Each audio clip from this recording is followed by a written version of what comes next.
विधान भवनात बॉम्ब ठेवल्याचा धमकीचा ईमेलनंतर एकच खळबळ, पोलिसांकडून सखोल शोध मोहीम, बॉम्ब शोधक पथक, श्वान पथकाकडून शोध, अखेर ही अफवा असल्याचं गृहराज्यमंत्र्यांचं स्पष्टीकरण.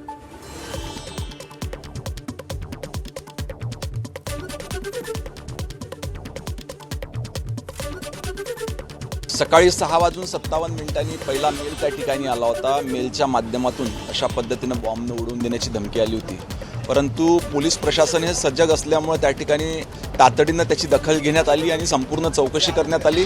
आता कोणीही त्या ठिकाणी भीती बाळगण्याचं कुठलंही कारण नाही. जवळजवळ तपासणी त्या ठिकाणी पूर्ण झालेली आहे. विधान भवन असो किंवा हायकोर्ट असो आणि बॉम्बे स्टॉक एक्सचेंज अशा काही ठिकाणी देखील मेल त्या ठिकाणी आलेले होते.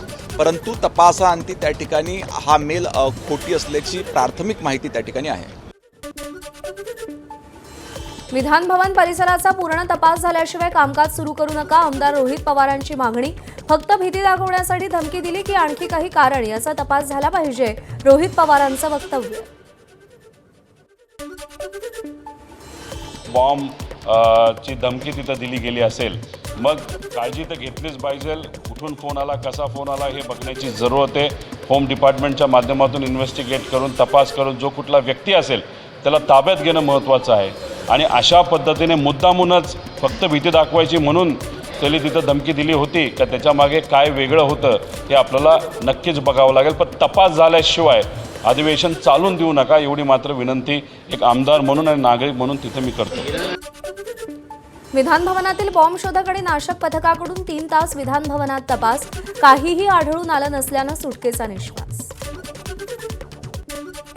विधिमंडळाला धमकीचा ईमेल आल्याप्रकरणी प्रशासन अलर्ट. आज विधिमंडळात अभ्यागतांना प्रवेश दिला जाणार नाही. विधिमंडळ प्रवेश पास एका दिवसासाठी बंद ठेवण्याचा निर्णय. दिवंगत अजित पवारांच्या अपघाती निधनावर आज विधानसभेत चर्चा होणार. विरोधकांच्या 293च्या प्रस्तावावर चर्चा. महाविकास आघाडीचे नेते मुद्दा उपस्थित करणार. आमदार रोहित पवारांनी काँग्रेस नेते राहुल गांधींची भेट घेतली. अजित पवारांच्या विमान अपघातावर दोघांमध्ये सविस्तर चर्चा झाली. पायलट म्हणून राहुल गांधींनी अनेक बाबी सांगितल्या. भेटीनंतर रोहित पवारांची प्रतिक्रिया. शिवसेना राष्ट्रवादीची पक्ष आणि चिन्हासंदर्भात आज सर्वोच्च न्यायालयात सुनावणी. सरन्यायाधीश सूर्यकांत यांच्या खंडपीठापुढे सुनावणी होणार. 3 वर्ष चाललेल्या या प्रकरणामध्ये न्यायालय कोणता निर्णय देतंय याकडे लक्ष. महाराष्ट्राचे पहिले मुख्यमंत्री यशवंतराव चव्हाणांची 113वी जयंती. उपमुख्यमंत्री सुनेत्रा पवारांनी प्रीती संगमावर जात अभिवादन केलं. चिमुकल्यांमध्ये उपमुख्यमंत्री सुनेत्रा पवारांची क्रेज. यशवंतराव चव्हाणांच्या स्मृतींना अभिवादन करण्यासाठी सुनेत्रा पवार साताऱ्यातल्या कराडच्या प्रीती संगमावर. लहान मुलांनी सुनेत्रा पवारांचं स्वागत केलं. नाशिकच्या त्र्यंबकेश्वरमध्ये काँग्रेसची आजपासून 2 दिवसीय उत्तर महाराष्ट्र लोकप्रतिनिधी कार्यशाळा. काँग्रेसचे प्रदेशाध्यक्ष हर्षवर्धन सपकाळ, काँग्रेसचे ज्येष्ठ नेते बाळासाहेब थोरातांसह अनेक महत्त्वाचे नेते उपस्थित. मांजर आडवी गेली तर काय करायचं असतं हे महिलांना चांगलं माहिती असल्याचा टोला सुनील तटकरेंनी विरोधकांना लगावलाय. कर्जत पंचायत समितीवर राष्ट्रवादीची सत्ता स्थापन झाली आहे. यावेळी घेण्यात आलेल्या कार्यक्रमात तटकरेंनी शिवसेना आमदार महेंद्र थोरवे यांच्यावरही निशाणा साधलाय. अहिल्यानगरच्या राहुरी विधानसभा निवडणुकीच्या पोटनिवडणुकीआधी प्राजक्त तनपुरेंच्या भाजप प्रवेशाच्या चर्चा. मात्र भाजपमध्ये कोणाला प्रवेश द्यायचा याचे अधिकार मुख्यमंत्र्यांना. तनपुरेंच्या भाजप प्रवेशाच्या चर्चांवर सुजय विखेंची प्रतिक्रिया. तिकडे विलिनीकरण होता भाजपमध्ये आले की काय आम्हाला माहित नाही.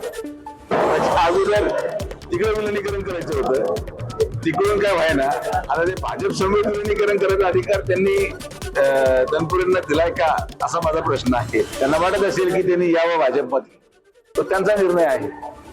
भाजप त्यांना घेणार की नाही हा निर्णय मुख्यमंत्र्यांचा आहे. सोलापूर जिल्ह्यातील सांगोला पंचायत समितीवरील शेतकरी कामगार पक्षाची गेल्या 55 वर्षांपासूनची सत्ता संपुष्टात येणार. माजी आमदार दीपक साळुंके पाटील यांच्या गटातील 3 पंचायत समिती सदस्यांचा भाजप प्रवेश. आज भाजप सत्ता स्थापन करणार. रायगड जिल्हा परिषद अध्यक्षपदाचा उमेदवार ठरला. भाजपच्याच मंगेश वाकडीकरांच्या नावाची घोषणा. मात्र अजून उपाध्यक्षपदाचा उमेदवार ठरला नाही. सांगलीच्या आटपाडी तालुक्यातील निंबवडे जिल्हा परिषद गटातून पराभूत झालेल्या शिवसेनेच्या विद्या मोटेंची कोर्टात याचिका. दडपशाहीनं निवडणुका झाल्याचा मोटेंचा आरोप. भाजपच्या विजयी उमेदवार आणि निवडणूक आयोगाविरोधात याचिका दाखल. इलेक्शन कमिशन आणि न्यायदेवता यांच्यावर आम्हाला असलेला विश्वास आणि त्या विश्वासापोटी आम्ही आमच्यावर झालेला अन्याय, आमच्या मतदारांवर झालेला अन्याय याच्यासाठी आम्ही आज इथे आलेलो आहोत. इलेक्शन हे फेअर नाही झालेलं आहे. हे कसं नाही का झालं नाही, कसं नाही झालं त्याचे सगळे पुरावे आम्ही लोकांसमोर मांडलेले आहेत आणि आज आम्ही विटा कोर्टामध्ये येऊन आमची पूर्ण याचिका दाखल केलेली आहे. धाराशिव जिल्हा परिषदेत शिवसेनेचे गटप्रमुख पद तानाजी सावंत गटाकडे. सावंत समर्थक विकी चव्हाणांची गटनेतेपदी निवड. अंतर्गत गटबाजी नसल्याचा संदेश देण्याचा नेतृत्वाचा प्रयत्न. सिंधुदुर्गात राजू शेट्टींच्या नेतृत्वात शेतकऱ्यांचा जिल्हाधिकारी कार्यालयावर मोर्चा. नुकसान भरपाई देण्याच्या मागणीसाठी आंबा काजू उत्पादक शेतकरी एकवटले. मुख्यमंत्र्यांच्या बैठकीच्या वेळी या औषध कंपन्या जे काय चुकीचं औषध किंवा लोकांची फसवणूक करतात, MRP वेगळीच असते, किंमत वेगळीच असते. ही जे फसवणूक आहे या संदर्भामध्ये कृषी खात्याचं जे क्वालिटी कंट्रोल आहे किंवा बाकीच्या यंत्रणा आहे त्यांनी कडक पावलं उचलावीत यासाठी मुख्यमंत्र्यांचा पालकमंत्र्यांचा आदेश होणं गरजेचं आहे. त्याचबरोबर आता या औषध दुकानदारांनी उधारी वसूल करायला सुरुवात केली आहे, पिकं नाही आहे. माझी राणेसाहेबांना विनंती आहे की त्यांना जरा दम काढायला सांगा, नाहीतर पिकलं तेव्हा लुटलं, देणं घेणं फिटलं असं म्हणायची पाळी आमच्यावर लागणार. सिंधुदुर्गात राजू शेट्टींच्या नेतृत्वात निघालेल्या मोर्चाला मंत्री नितेश राणेंची भेट. शेतकऱ्यांच्या मागण्यांसाठी सरकार सकारात्मक असल्याची राणेंची प्रतिक्रिया.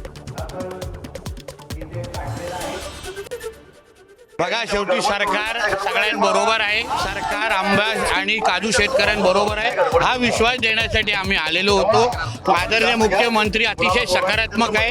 जे काही 90% नुकसान आमच्या आंबा बागायतदारांचं झालेलं आहे, काजू उत्पादकांचं झालं आहे, त्याच्या मागे सरकार उभा आहे हा संदेश घेऊन मी इथे आलेलो आणि तो विश्वास दिलाय. आदरणीय मुख्यमंत्र्यांनी कालच कॅबिनेटमध्ये आम्हाला विश्वास दिलाय की काही दिवसामध्येच या बद्दल मंत्रालयामध्ये बैठक घेतली जाईल आणि या बाबतीत पूर्ण आढावा घेतला जाईल आणि मदत कशी द्यायची, किती द्यायची ठरवण्यात.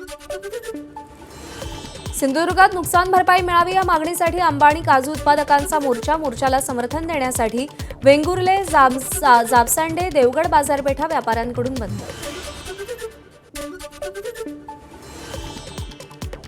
राज्यभरातील पैलवानांचं आज मुंबईच्या आझाद मैदानात आंदोलन. एकच महाराष्ट्र केसरी स्पर्धा घेण्याची पैलवानांची मागणी. महाराष्ट्र केसरी, हिंद केसरी पैलवानांसह अनेक जण या स्पर्धेत सहभागी होणार.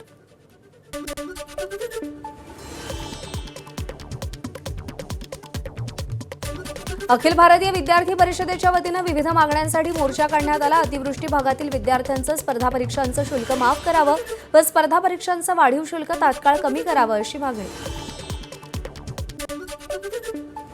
मनमाड ते छत्रपती शिवाजी महाराज टर्मिनस दरम्यान धावणाऱ्या पंचवटी एक्सप्रेसमध्ये रमजान निमित्त इफ्तार पार्टी. रोज अपडाऊन करणाऱ्या प्रवासी संघटनेतर्फे रोजा सोडण्यात आला. तसंच इराण इस्रायल युद्ध थांबावं यासाठी प्रार्थना. सार्वजनिक आरोग्य विभागात वैद्यकीय अधिकारी भरती बिंदू नामावलीमध्ये जागांबाबत तफावत. आमदार गोपीचंद पडळकर यांची माहिती. भरतीमध्ये एसटी, इतर मागासवर्ग आणि भटके विमुक्त यांच्यावरती अन्याय झाल्याचा पडळकरांचा आरोप. 1440 जागांमध्ये काही जातींच्या 0 जागा असल्याचं पडळकर म्हणाले. नवी मुंबई परिवहन विभागाची पर्यावरणपूरक सेवेकडे वाटचाल सुरू. येत्या काही दिवसात 100% बस सीएनजी आणि इलेक्ट्रिक होणार. परिवहन विभागाची माहिती.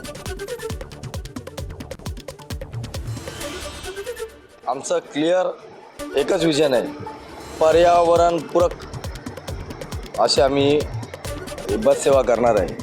आजही आमच्याकडं ऑलरेडी इलेक्ट्रिक बस आहेत, पण ज्या काही डिझेल बसेस आहेत त्या देखील आम्ही टप्प्याटप्प्यात म्हणजे खूप लवकरच ते कमी करून 100% पर्यावरणपूरक ही सेवा नवी मुंबईला मिळेल.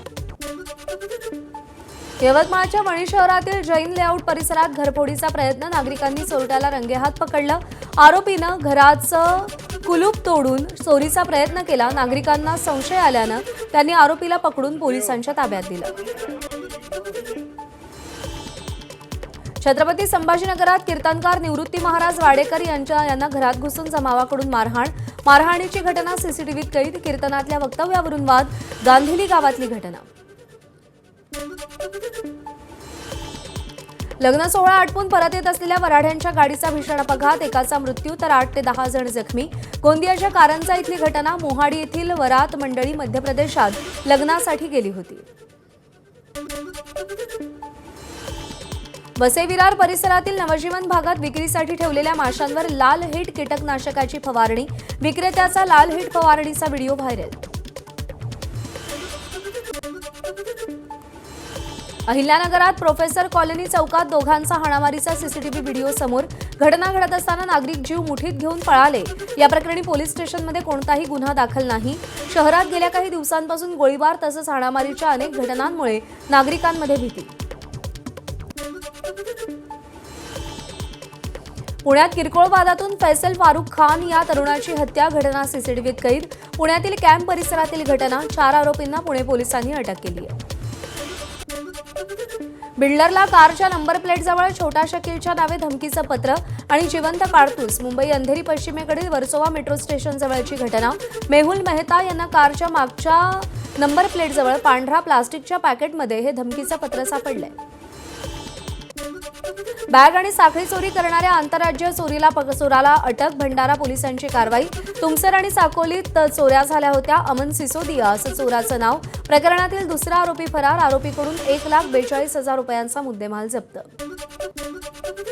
मुंबईच्या ओशिवरा पोलिसांची मोठी कारवाई. अंधेरीतील लोखंडवाला परिसरात महिलांची सोनसाखळी चोरी करणाऱ्या सराईत गुन्हेगाराला अवघ्या 5 तासात अटक केली. चोरलेला मालही जप्त केला. नागपूर जिल्ह्याच्या कुही तालुक्यात वाघाचा शेतकऱ्यावर हल्ला. टाकळी गावातील शेतकरी राधेश्याम खांडेकर जखमी. कापूस वेचत असताना वाघानं मागून झडप घातली. आरडाओरडा ऐकून शेजारचे शेतकरी मदतीला धावले. नागरिकांचा आवाज वाढल्यानं वाघानं जंगलाकडे पळ काढला. कापूस काढताना शिडी होती, शिडी सोडायला गेली. त्यानंतर वाघाने झडप मारली. मग त्याच्यानंतर काय झालं?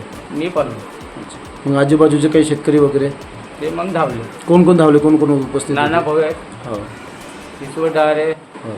अतुल भाऊ आहेत. मग त्याच्यानंतर तुम्हाला उपचार करण्यासाठी आणि यानंतर थेट जाऊयात उपमुख्यमंत्री एकनाथ शिंदे माध्यमांशी बोलतात. आणि सर्वजण केंद्र सरकार पूर्णपणे यावर बारकाईने गांभीर्याने लक्ष ठेवून आहे. तुटवडा होणार नाही याची काळजी घेत आहेत. पण काही लोक अफवा पसरवत आहेत. अफवांवर विश्वास ठेवू नका.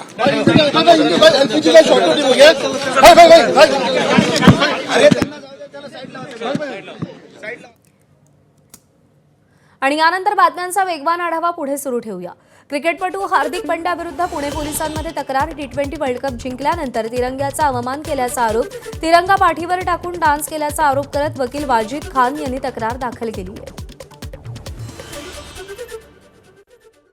नेशनल फ्लैग है, नेशनल फ्लैग का 1971 का जो कानून है उसके सेक्शन 2 के अनुसार ये बात गलत है कि जो नेशनल फ्लैग है उसकी गरिमा, उसकी प्रतिमा का जो आदर है हमें वो रखना चाहिए.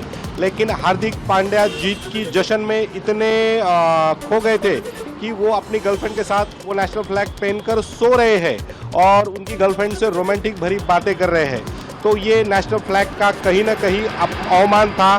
फिर मैंने इससे related Shivaji Nagar police station के अंदर ये कंप्लेंट दर्ज कराई. युद्धामुळे देशात निर्माण झालेल्या गॅस टंचाईच्या स्थितीचे पडसाद संसद भवनात. भवनाबाहेर विरोधकांकडून आंदोलन. LPG टंचाई विरोधात विरोधक आक्रमक. संसदेच्या परिसरात प्रतिकात्मक सूल मांडत निषेध नोंदवला. घरगुती गॅस दरवाढी विरोधात नागपुरात काँग्रेस आक्रमक. नागपूर शहर काँग्रेसकडून गॅस दरवाढी विरोधात जिल्हाधिकारी कार्यालयावर मोर्चा. नागपूरच्या ताजबाज परिसरात सिलेंडरसाठी 500 मीटर लांब रांग. सकाळी 7 वाजल्यापासून नागरिक LPG सिलेंडरसाठी रांगेत. घरगुती सिलेंडरचा तुटवडा नसताना युद्धजन्य स्थितीमुळे नागरिकांच्या मनात भीती.